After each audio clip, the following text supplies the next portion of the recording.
dang instructions again. Who do they hire to do this? Really spectacular. Spared no expense. And spared no expense. Top of the line. Spared no expense. Spared no expense. The cheapest bid? Oh, wait a minute, that may be right. Hopefully they don't hire the cheapest inspector. They don't hire one at all, probably. Okay. That's what we got somebody. Look at the house Oh, next look, door. they got one. See the diverter right there? So let's see. Let's go back here and actually get a good look at this house that we're inspecting today. All right. It's actually a gorgeous house. It is. Super pretty. I love like the shiplap look on the outside kind of thing. It's nice. Here's the community.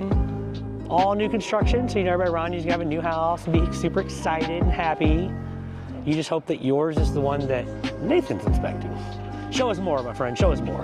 I'll show you one more out here and then we'll go inside. All right. All right, so